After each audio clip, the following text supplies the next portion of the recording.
오늘의 이야기 안녕하세요. 하나님의 평강이 당신의 삶에 가득하기를 기도합니다. 혹시 이 메시지가 당신의 마음에 울림을 준다면 하나님의 은혜를 나누는 마음으로 이 영상을 공유하고 채널을 구독해 주십시오. 당신의 작은 실천이 더 많은 이들에게 빛을 전하는 통로가 될 것입니다. 이 채널을 통해 계속해서 귀한 영적 양식을 나눌 수 있도록 당신의 동역에 주님의 축복이 함께하길 소망합니다. 오늘 저는 절대적인 확신과 우리 주 예수 그리스도의 권위를 힘입어 여러분에게 말씀드립니다.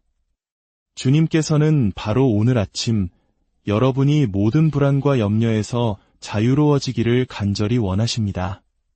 그분은 우리에게 자유롭고 희망에 차 있으며 기쁨이 넘치는 삶을 주고자 하십니다. 우리의 영혼이 확신의 참 평안 속에서 쉬기를 원하십니다. 주님께서 가르치신 그 어떤 말씀도 우리의 불안을 키우기 위한 것이 아니었습니다. 오히려 그 모든 가르침은 우리가 불안을 정복하고 이겨내도록 돕기 위함입니다. 그렇다면 주님께서 우리가 불안을 이겨내기를 원하신다면 그분은 우리를 어떻게 도우실까요? 오늘 우리는 마태복음 6장 25절에서 34절 말씀을 통해 그 해답을 찾아보고자 합니다. 지난 시간 우리는 히브리서 3장 12절 말씀을 살펴보았습니다. 형제들아 너희는 삼가 혹 너희 중에 누가 믿지 아니하는 악한 마음을 품고 살아계신 하나님에게서 떨어질까 조심할 것이요. 그리고 14절은 이렇게 말합니다. 우리가 시작할 때에 확신한 것을 끝까지 견고히 잡고 있으면 그리스도와 함께 참여한 자가 되리라. 이 말씀은 우리가 구원받아 그리스도와 연합되었다는 가장 확실한 증거 중 하나가 바로 우리가 가진 믿음의 확신을 끝까지 지키는 것임을 의미합니다.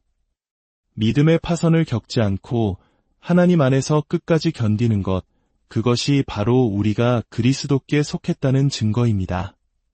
다시 말해 거듭남이란 단순히 믿음으로 시작하는 삶이 아니라 믿음으로 인내하며 살아가는 삶으로 우리를 초대하는 것입니다. 디모데후서 4장 7절은 이 삶을 믿음의 선한 싸움이라 부릅니다. 그리고 오늘 본문은 이 싸움을 불신앙과의 전투라고 명명합니다. 히브리서의 경고를 다시 한번 생각해 보십시오. 너희 안에 믿지 않는 악한 마음이 있을까 조심하라. 이것은 전투에 임하는 군인의 경계태세와 같습니다.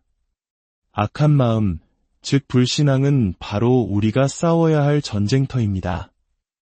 그리고 살아계신 하나님으로부터 떨어져 나가는 것은 이 전투가 얼마나 심각한 결과를 초래할 수 있는지에 대한 경고입니다. 우리 모두가 매일 치르는 가장 근본적인 싸움은 바로 하나님의 약속에 대한 불신앙과의 싸움입니다.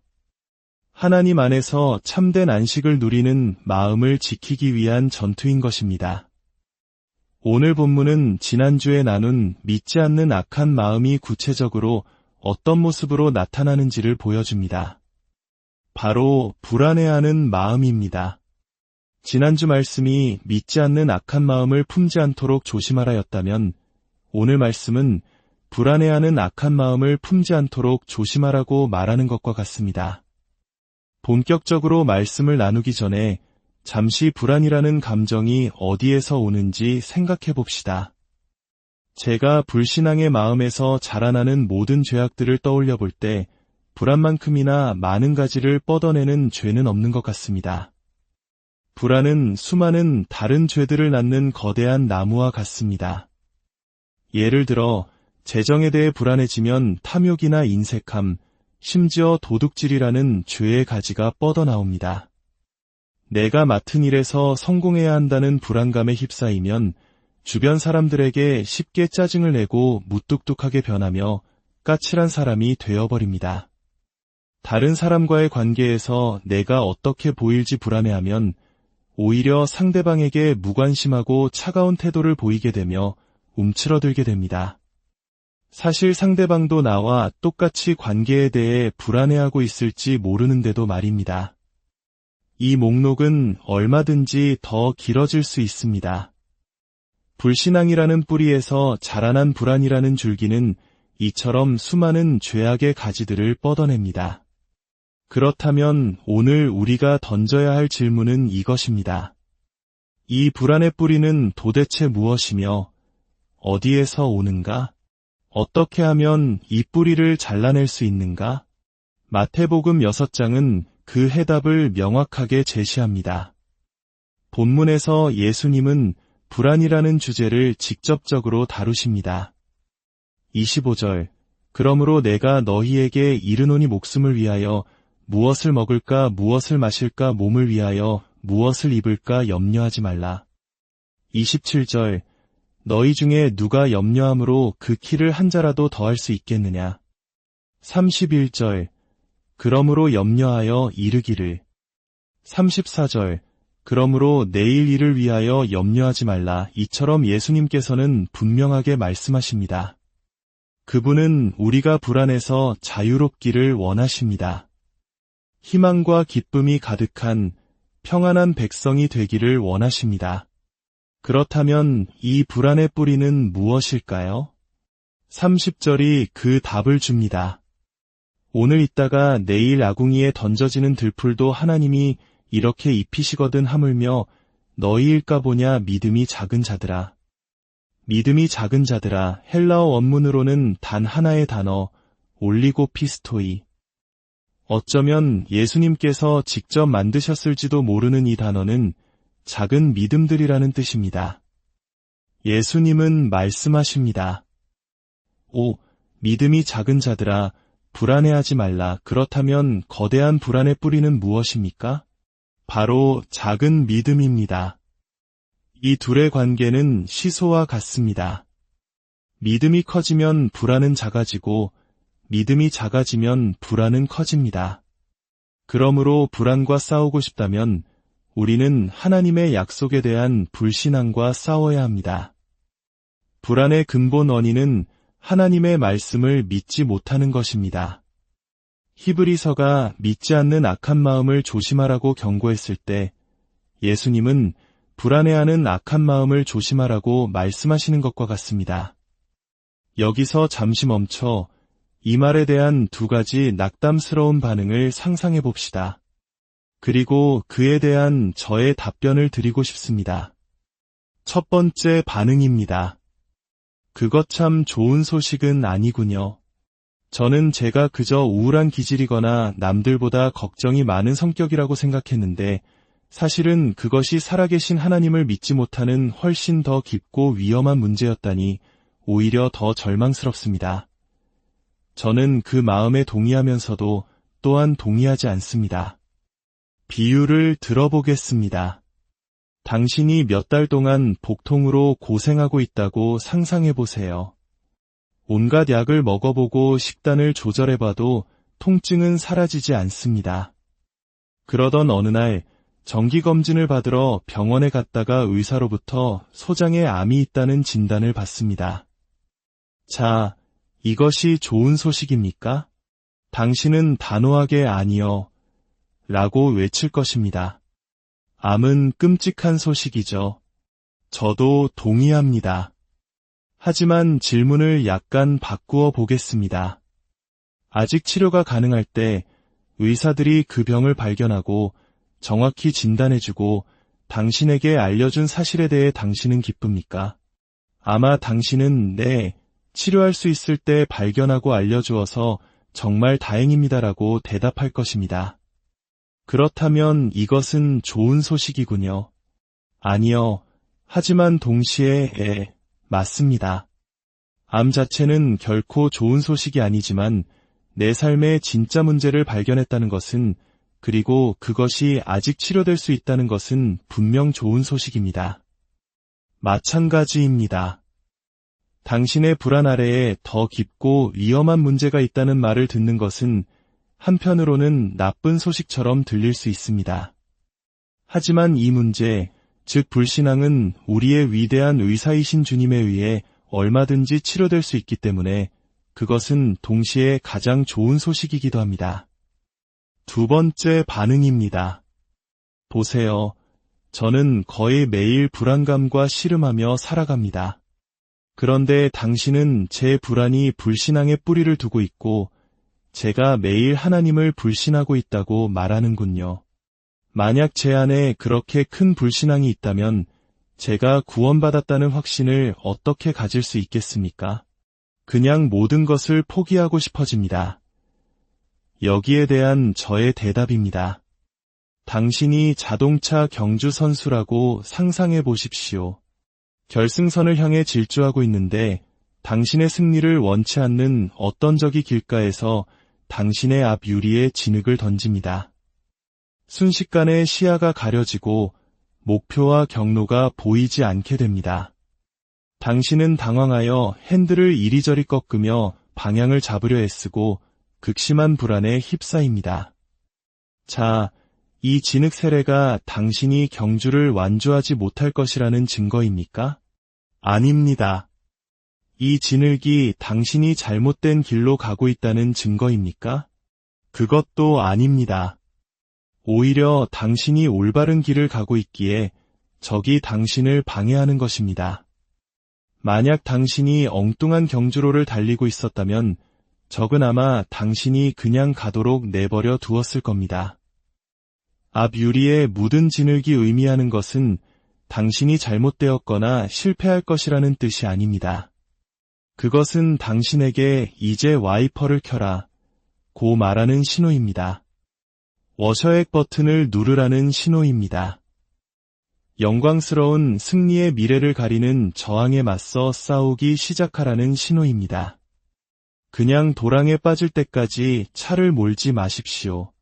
무언가를 해야 합니다. 그리스도인의 삶에서 중요한 문제는 사탄이 우리에게 진흙을 던지는가, 우리를 불안에 빠뜨리는가가 아닙니다. 중요한 것은 우리가 그것에 어떻게 대처하는가입니다. 당신은 싸울 것입니까?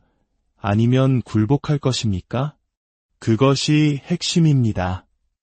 매일 불안과 씨름한다고 말하는 분들에게 저는 이렇게 대답하고 싶습니다. 괜찮습니다. 하지만 이제 그것과 제대로 씨름해 봅시다. 와이퍼를 켜고 워셔액을 뿌립시다.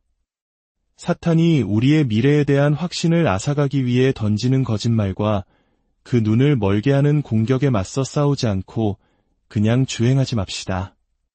시편 16편 3절은 말합니다. 내가 두려워하는 날에는 내가 주를 의지하리이다. 이 표현을 주목하십시오.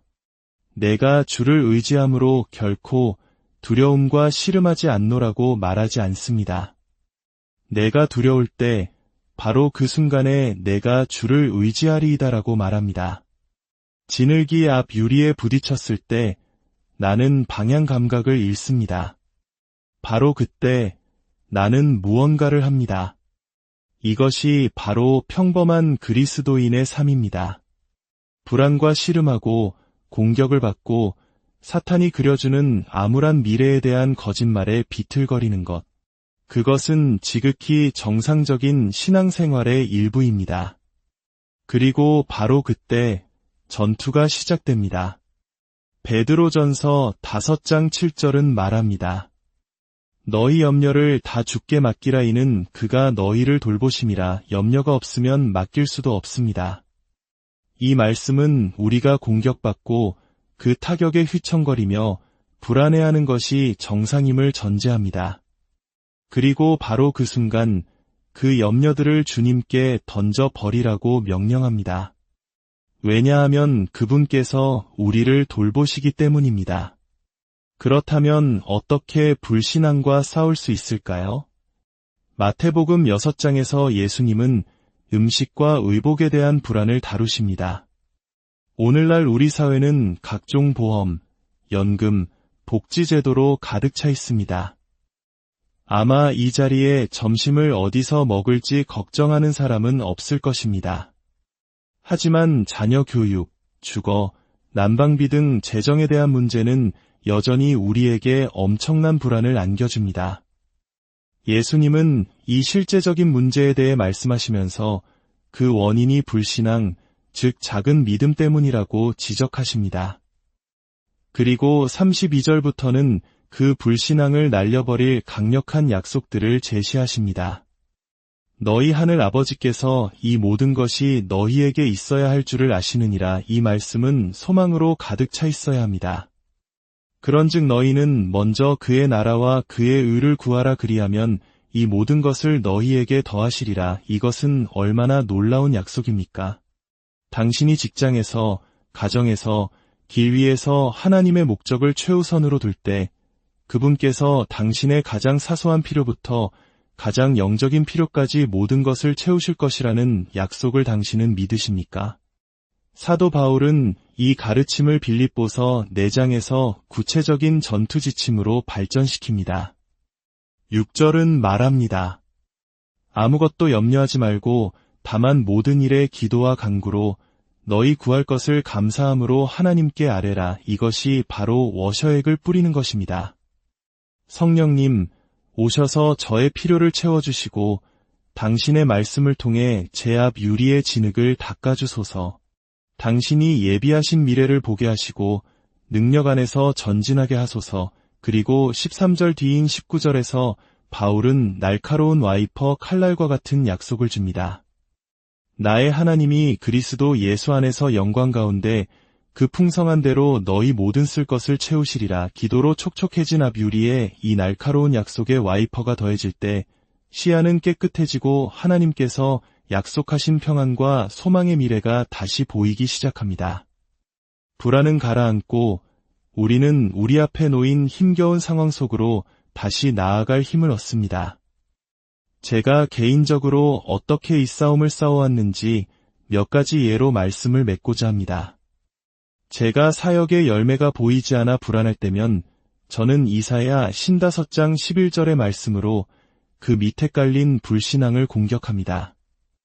내 입에서 나가는 말도 이와 같이 헛되이 내게로 되돌아오지 아니하고 나의 기뻐하는 뜻을 이루며 내가 보낸 일에 형통함이니라. 제가 너무 연약해서 하루를 혹은 한 주를 버텨낼 힘이 없을까 불안해질 때면 저는 고린도후서 12장의 말씀 위에 굳게 섭니다. 내 은혜가 내게 족하도다이는 내 능력이 약한 데서 온전하여짐이라. 제가 병에 걸릴까 봐 불안할 때면 로마서 5장의 말씀으로 제 마음을 다잡습니다. 환난은 인내를, 인내는 연단을, 연단은 소망을 이루는 줄 알미로다. 죽음이 두려워지고 죽음 뒤에 무엇이 있을지 궁금해질 때면 저는 로마서 14장의 말씀으로 제 영혼을 붙듭니다. 우리 중에 누구든지 자기를 위하여 사는 자가 없고 자기를 위하여 죽는 자도 없도다. 우리가 살아도 주를 위하여 살고 죽어도 주를 위하여 죽나니 그러므로 사나 죽으나 우리가 주의 것이로다. 마지막으로 제가 죄에 넘어져 믿음의 파선을 겪고 하나님에게서 멀어질까 불안할 때면 빌립보서 1장 6절의 말씀으로 제 손을 굳게 잡습니다. 너희 안에서 착한 일을 시작하신 이가 그리스도 예수의 날까지 이루실 줄을 우리는 확신하노라. 제가 말씀드리고자 하는 것은 이것입니다. 성경책을 드십시오. 성령의 도우심을 구하십시오. 그리고 당신 삶의 불안의 뿌리인 불신앙과 전투를 버리십시오. 그리고 잠언 21장 31절의 약속을 기억하십시오. 싸울 날을 위하여 마병을 예비하거니와 이김은 여호와께 있느니라. 우리의 싸움은 우리의 힘으로 하는 것이 아닙니다. 우리는 준비하고 싸우되 승리는 주님께 속해 있습니다. 주님의 말씀을 붙들고 모든 불안을 이겨내는 여러분 모두가 되시기를 주님의